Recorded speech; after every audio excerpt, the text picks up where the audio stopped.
Hello everyone, and welcome back to the next and last installment of the Rayman Marathon. For now at least. Maybe some other time I'll cover games like Rayman Raving Rabbids and Rayman M and whatever other side games are in between.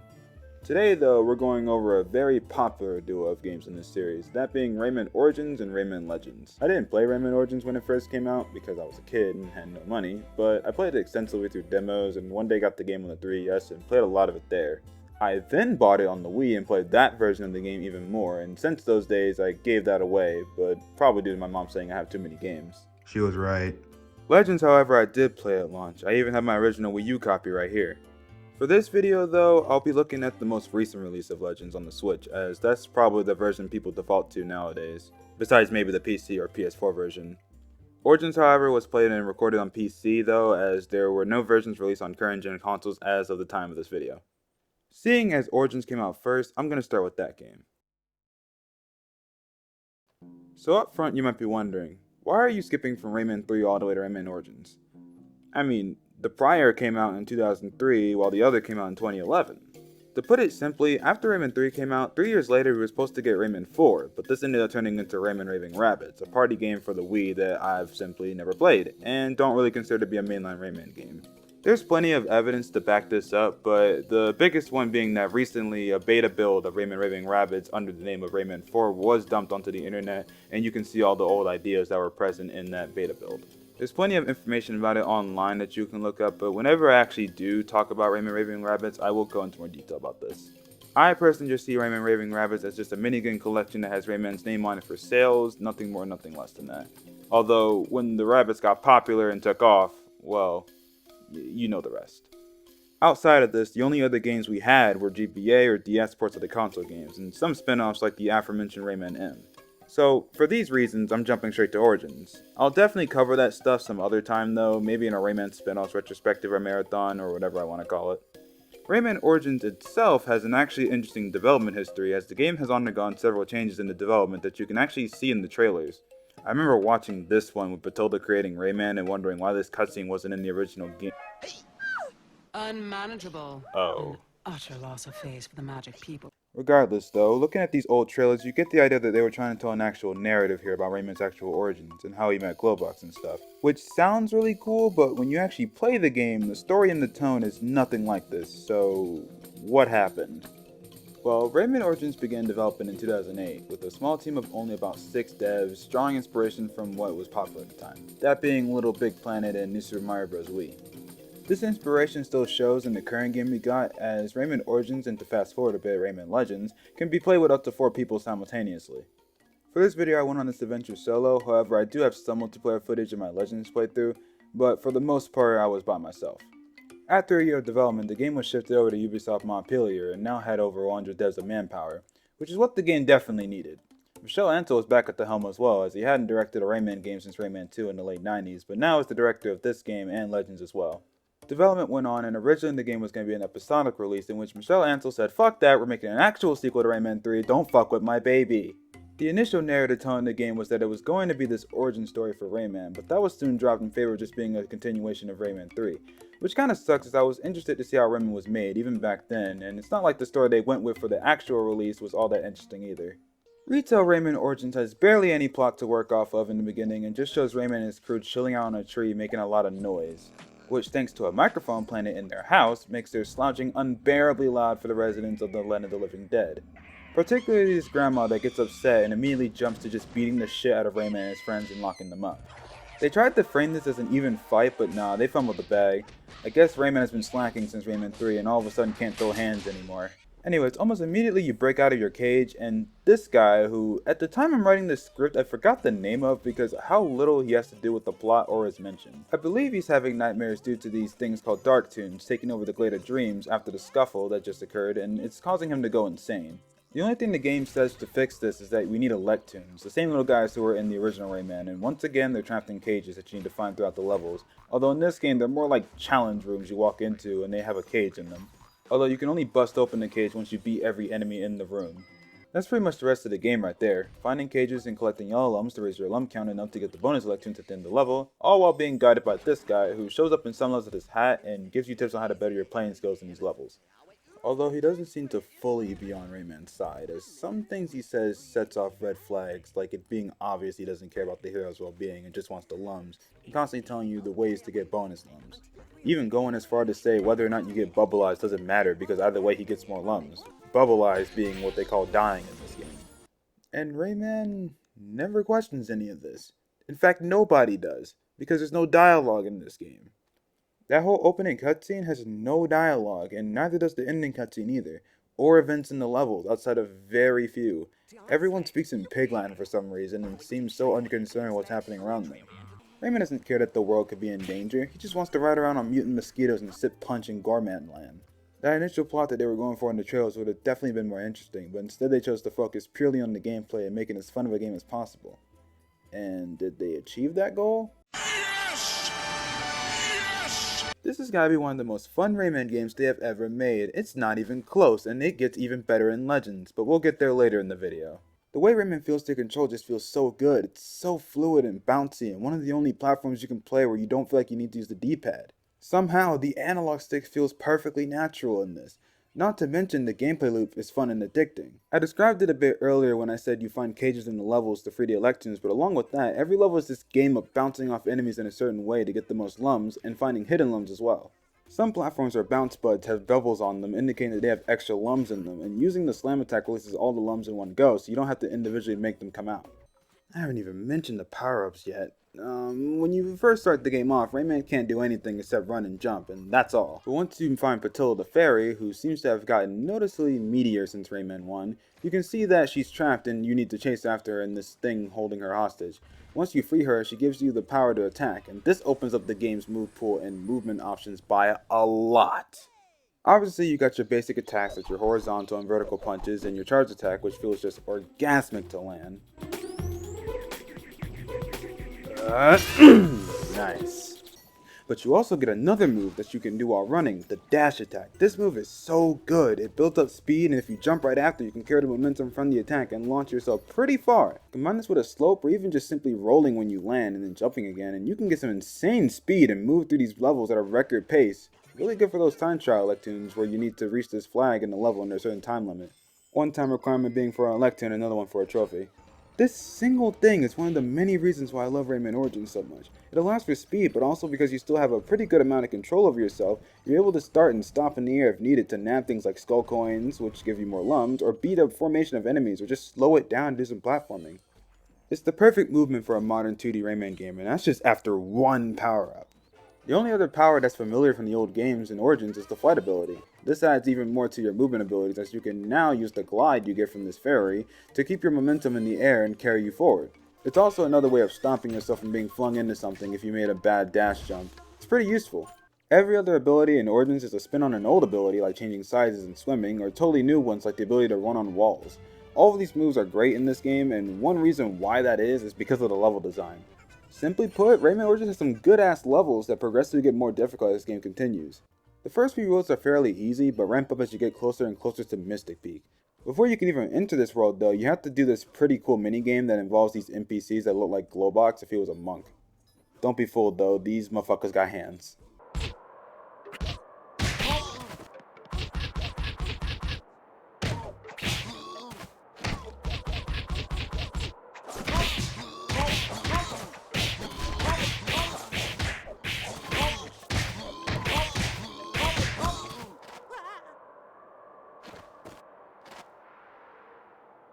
You'll no doubt notice that by the time you get to this part of the game, this world will house the first boss after not having one for the other 4 worlds. If you're wondering what's up with that, the game will quickly answer that for you. You see, in order to get through the gate in Moody Clouds, the fairies tell you that you need the help of the kings in each of the lands, but they've succumbed to the nightmare so we can't use their magic. So it's up to you to seek them out and set them free, which usually involves a boss fight with them, or in the one case scenario, helping them with heartburn. The bosses in this game are very easy. They won't take you more than a few tries to learn their patterns, and once you do, you'll be able to revert them back to their true selves in a matter of moments. So, not much to comment on there. For me, this isn't much of an issue because it's more about the journey to these fights. At this point in the game, you'll have all the powers unlocked for your character, so the level design in every new world you unlock can take full advantage of your moveset. This leads to some challenging levels because this is where Rayman Origins decides to crank up its difficulty from a higher level than before. It never gets Rayman 1 bullshit hard though. It's very challenging at times and I love that about the game, but it just feels like tight platforming that takes advantage of your knowledge of the game to make some sometimes nail-bitingly hard levels. Another thing that brings it all together is the art style of this game. This game is powered by the UbiArt framework, and I can tell by looking at it that this is some impressive shit. Basically, this engine is able to take 2D images and turn them into playable levels or environments to move around in. This was done to be able to allow developers to cut down on time it would take to do this all manually and still have a beautiful looking game. And God, what a beautiful looking game this is. It makes it so every level can be packed with detail and have amazing background art that seamlessly fits into the game aesthetic. It also makes it to where the worlds are more memorable even after I've already beaten them. I love the simple trees and vines of Gibberish Jungle to even the slower levels like the claustrophobic Sea of Serendipity. My favorite though will always be Gorman Land with its icy landscape that leads into a fiery kitchen. The Desert of Didgeridoos was never my favorite, but even this world has some jaw-dropping, gorgeous looking levels. Mystic Peak is a fine mountain level, and all the boss worlds in the game serve as a continuation of the main world it's attached to on the map. They may have different names, but it's more so you're exploring a different part of the previous world, like how you're exploring the temple part of the Gibberish Jungle. But before I move on to the final worlds, I'm going to take the time to say that the OST for this game is easily my favorite in the series. Period. Every track fits these worlds perfectly, even the weird ones you hear in the Sea of Serendipity. Yeah, it's Lum singing, but it fits the world somehow, and more importantly, it feels like Rayman music.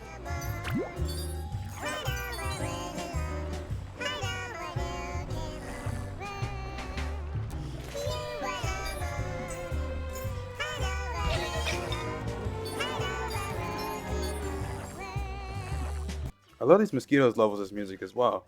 Yeah, these are back from Rayman 1, but now they're more like 2D on-rail shooters, which I find very enjoyable. I also love the Queen Lum jingle. From what I can gather from the few times I've seen this brought up in the internet and the Rayman community, people seem to find this jingle annoying, but I think it's very charming.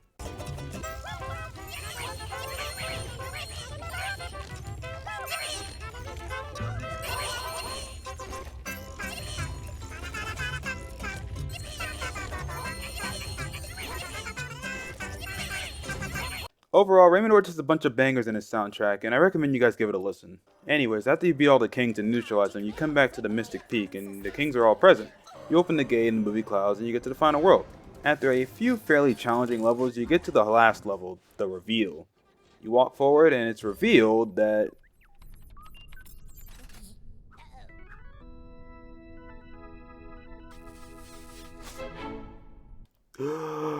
Oh my god.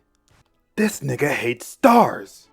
Anyways, unsurprisingly, this guy's evil, and he opens up a trap door and Rayman falls through it, dropping you in this area with two bosses you have to beat up in order to get back to where you were. Okay, you're finally back here, where this guy who just tried to kill you is waiting. He has no means of escape.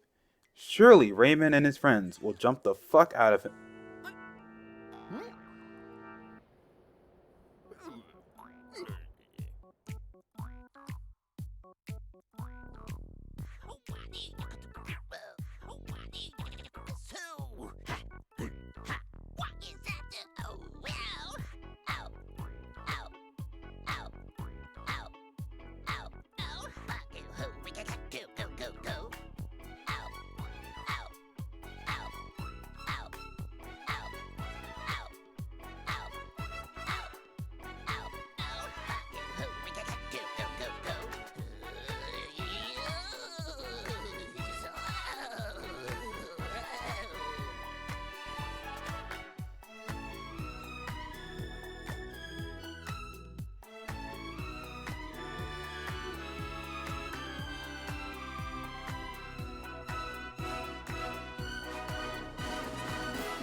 You guys are a bunch of idiots.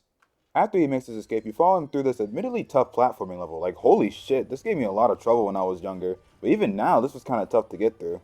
It's too bad they capped this level and this game off by proxy with this mosquito section. Like, don't get me wrong, I love this mechanic, but I would have gone with something more traditional in the end. After going through this, though, this guy's getaway ship touches this core and causes a huge explosion, and you're done. Yeah, you're done. Game's over. Everyone goes back to sleeping and eating like usual, and it's odd. What was with the nightmares? Why did this guy need all these lumps of powerless machines when he has a giant core right here? Outside of being terrible neighbors, why are the nightmares beefing with the residents of the Glade of Dreams? They could have just called it a day after locking Rayman and his friends up, but they didn't. They went after them up until the end. Not standing much of a chance, by the way, because most enemies go down in one hit. Nothing is answered in this ending, and it feels weird. Even without knowing this game's development history, you can tell that this game wanted to be more, by the name, new setting, characters, location, etc. But sadly, that game that Michelle envisioned didn't come to pass. And while what we got was an excellent platformer with gorgeous graphics, great levels of music, it's also a very safe game that doesn't have much of a narrative to grab onto like Rayman 2 and 3. Even if those games didn't have the deepest plots a story could tell, it was still something fun to follow. If Origins had that, no doubt it would elevate it from a great amazing platformer to a level beyond that. The only thing left to talk about are the skull teeth. In every world, there will be one level that's barred off because you don't have enough Electoons, but once you get the required amount, you can play as treasure chest level, which is basically a chase level where you pursue this walking chest who I'm guessing has beef with Rayman, because when you meet him, he reminds him of a time where Rayman just beat him up for no reason, and naturally he runs. These levels are pretty challenging, but they reward you with one of the 9 skull teeth, which you have to get to this guy, so he can open the way to the land of the living dead. I like to give him all his teeth at once because it's really satisfying to look at, especially after I spent the whole game collecting them.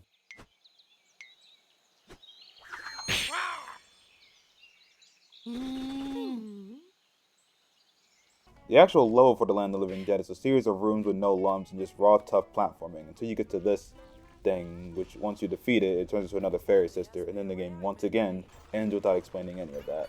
It's a fun reward for collecting all the teeth, that's all this level really amounts to for me, and you can unlock all those treasure levels pretty easily if you're collecting your lums and keeping an eye out for those cages. If not, you can always do those aforementioned time trials for Electoons.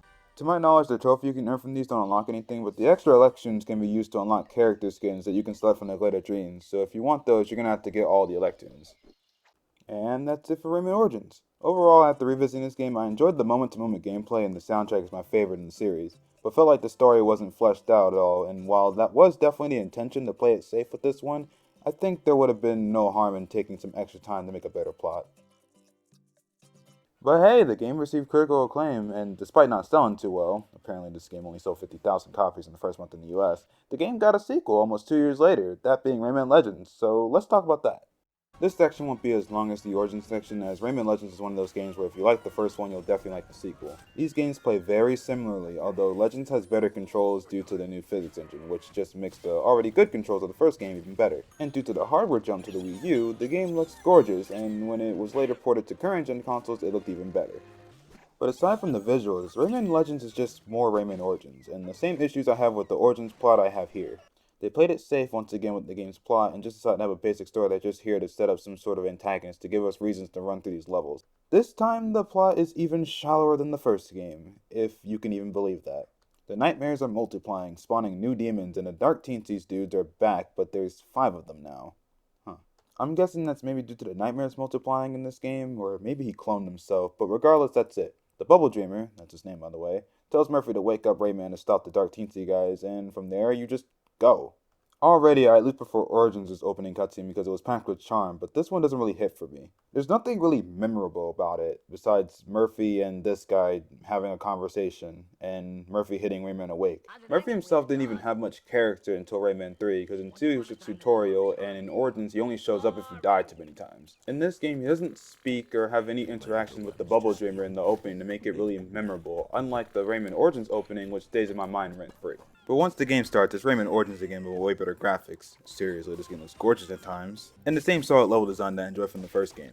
This time though, the nightmares have put teensies in cages that you have to bust open throughout a level. 8 in total that are out in the open or hidden behind stuff, and 2 in challenge doors, and I prefer this system over having just the 2 doors in the last game. Having cages to break in normal levels makes exploring the level feel worthwhile, and while yeah, there are still skull coins to collect and bonus lums, these cages when broken add a teensy to the bar at the top, which sets off a reaction in my brain that I can't explain.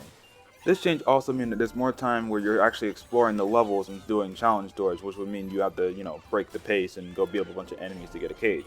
Now, it just feels like there's more to do in the actual level than just looking out for these doors. Another thing helping is that the actual challenge doors in Rayman Legends aren't just beat up all the enemies until you get the cave. They're actual puzzles this time, which if you actually know what you're doing, you can do them really fast.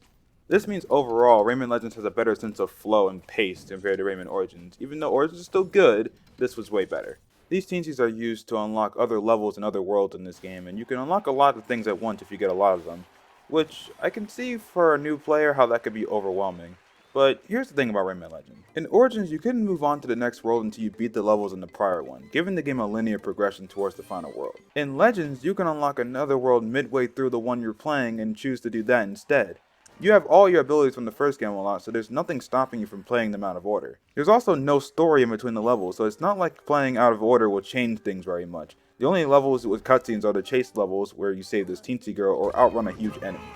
The boss levels also have cutscenes, which by the way, these guys are a big step up from the bosses in Rayman Origins, as these guys pose more of a challenge and are actually more fun to fight. Especially this wrestler guy. I love his ear-piercing laugh. The only time in Origins where you can actually play levels out of order is in the second half once you unlocked everything after Moody Clouds, but at that point you had already had to play through the first 5 worlds first, so it still had a linear progression. On top of this, Origins actually had a final world. This game doesn't. Anyways, after every boss, the Dark Teensy will get stuck in between a crevice and you punch these poor guys so hard that they get sent to an alien planet and tormented by these alien guys. And once every Dark Teensy is there, they have a little anthem in space.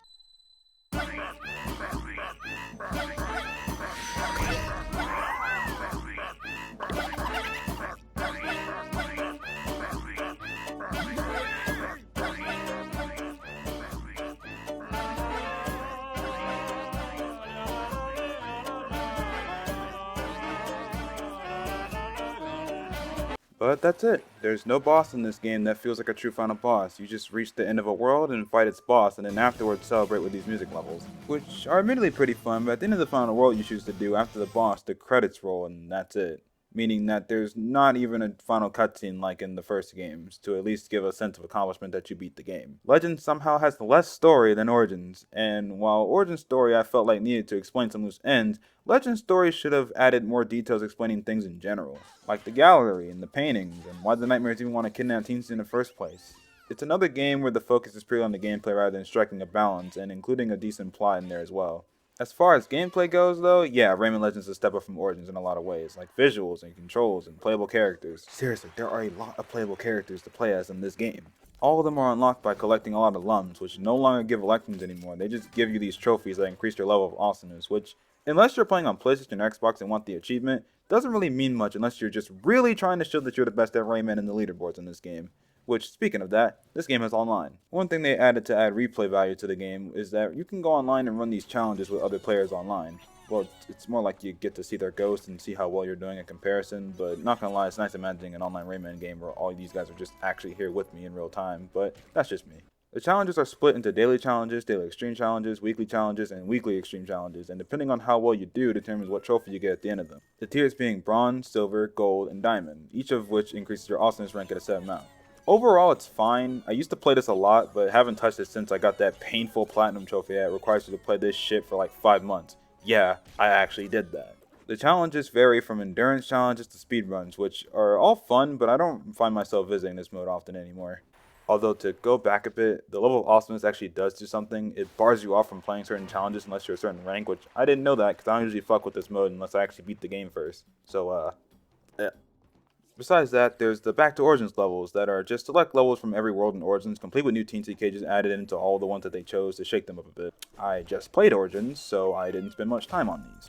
In order to even unlock these anyway, you need to get their painting from these lucky tickets that you get from getting a certain amount of lums in the normal levels. These will give you the Origins level paintings, lums, teensies, and sometimes creatures, which when you get one, every 24 hours they lay a lum, which you can collect to boost your total. Which you will need if you want all those characters because, whew! Look at this total. It's gonna take forever to unlock all this. Let me just log onto my PS4 save, and boom, 100% file. There are only four things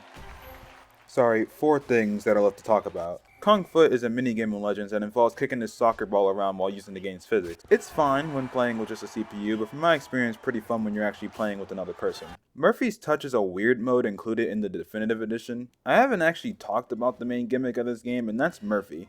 See, whenever you reach a designated spot in a level, Murphy will appear and help you out either by moving stuff around or helping you defeat enemies. This gimmick was originally made with the Wii U gamepad in mind, but when Rayman Legends was ported over to current gen consoles, they had to change Murphy's controls to suit the non-touchscreen controllers. This essentially boils down to pressing a button to make Murphy do things instead of using the touchscreen on the gamepad. Also, in the original Wii U version, the Murphy levels had you control only Murphy and have an AI control a character that you would guide through the levels. It was way slower than, say, the PS4 version where you yourself would control the character and Murphy at the same time. Personally, I prefer the new way because it allows you to complete these levels at an actual decent pace, but since Definitive Edition is a Switch game, we have a touchscreen now. So Murphy's Touch is just all the Murphy's levels in the game, but with touch controls and guiding the AI like in the original Wii U version. Shouldn't come as a shock, I didn't spend much time with this, especially since the footage I would have to get for this would look crusty like this. To go back a bit, there's also these invasion paintings, which are pretty much a speedrun challenge, requiring you to get to these teensy strapped rockets as fast as you can so you can save them. These are actually pretty fun, but can be frustrating because of how hard they can be. Especially the Dark Rayman ones, because just like in the original game, he mimics all of your movements, and when you're trying to be fast while keeping track of where you've been so you don't run into this guy, it can be pretty hard. Lastly, there's the Land of the Living Dead Party Road, which is a world full of old music levels, the first one being an actually original one based off the Land of the Living Dead. The rest are all 8-bit remixes of the old music levels that you've already played, although with a visual effect around it to make them harder. These are a good challenge, and I replay them a lot even if I'm not a big fan of the 8-bit remixes of the songs. The 8-bit version of the Land of the Living Dead music level is a ridiculously hard challenge, and I love it. Rayman Origins and Legends are a duo of games that, while are extremely fun and definitely worth your time, are safe games at their core, and while that's not inherently bad, coming off of Rayman 1 through 3, where there was a plot at the very least in the background to follow, it left me wanting a little more fleshed out plot from both of these games, despite the core gameplay being the primary focus, and coming out of it with some of the best 2D action in the series to date. If we ever get a Rayman 4 or a sequel to Rayman Legends in the future, I think it would be for the best to go back a bit, and when drafting a story for these games, give them the care and spirit that the original trilogy had in their stories, whether that be establishing world building like in Rayman 1 and 2, or just having a fun plot to follow like in 3. They already have the gameplay and level design down, it couldn't hurt to add this on top of that. And we're done with the Rayman series. Or at least the mainline Rayman series. Maybe down the line I may cover Rayman Raving Rabbids or the handheld games and whatever else in the series that I've never played before. But as of now, it's time to move on to other things. Now, as to what those things will be, well, stay tuned. You will know soon enough. Anyways, I hope you guys have a great day, and I'll catch you all later.